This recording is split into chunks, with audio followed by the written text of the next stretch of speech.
Sitting in the holding cell, my mind races thinking about all the days of my life that will follow and the days that pass.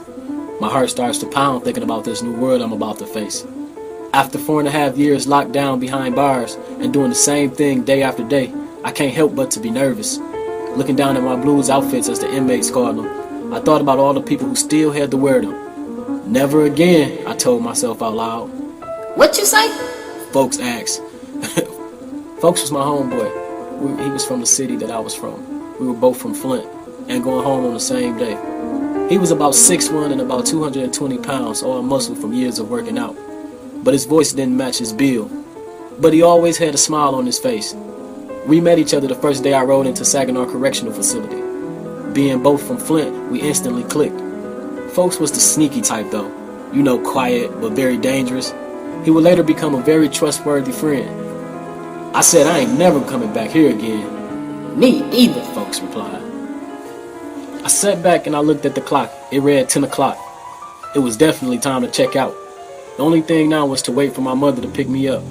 It seemed like it took forever. I watched almost everybody leave as I waited on my turn. I started thinking that this wasn't for real and that I wasn't getting ready to go home. I started thinking about when I first went to prison so long ago, and that feeling came back over me like a rushing wind. I remember walking down this long, dark hallway that smelled stale. The light at the end of the hallway was flickering, and all the walls had writing on them which looked like people's names or something. As I slowed down to try and make out what they said, the guard behind me pushed me and said, "Keep walking. You'll have plenty of time to admire the walls." And then just laughed. My wrist started hurting from the tightness of the handcuffs, but finally we got to the cell. It was a room the size of a bathroom, and yet the bathroom was in there also. There were more writings on the wall, and a little green mat that my legs hung off when I tried to sleep.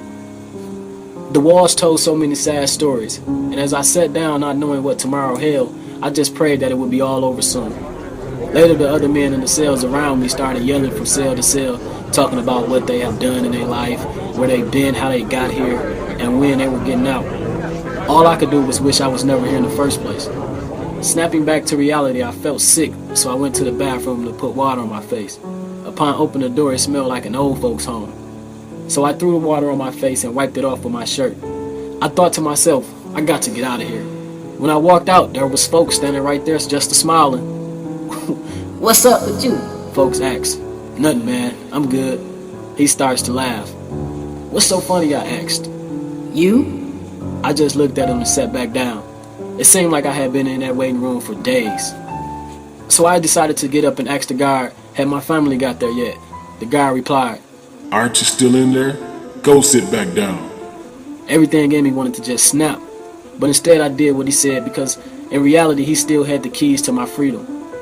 Plus I knew he didn't like me because he would always say things like, "You ain't never going home if I got anything to do with it." Or, "Don't worry, you'll be back."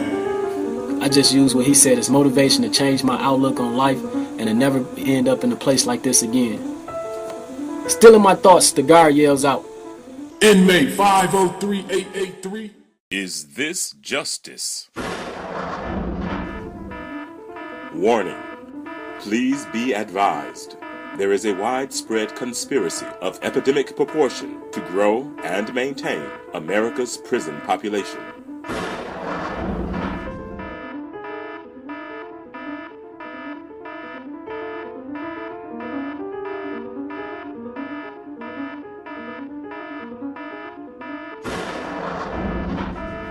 Warning.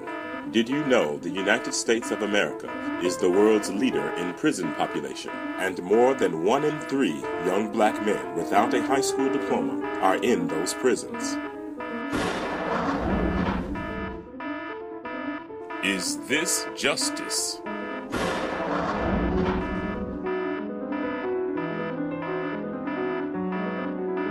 Get the facts about America's prison system. Warning. Did you know it costs $5 million a day to run Michigan's prison system? That's $2 billion a year. Is this justice?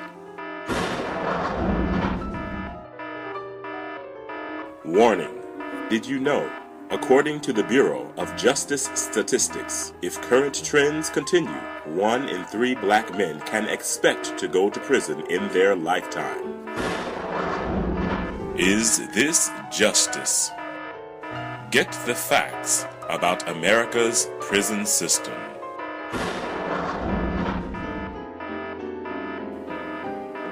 Warning. Please be advised. There is a widespread conspiracy of epidemic proportions.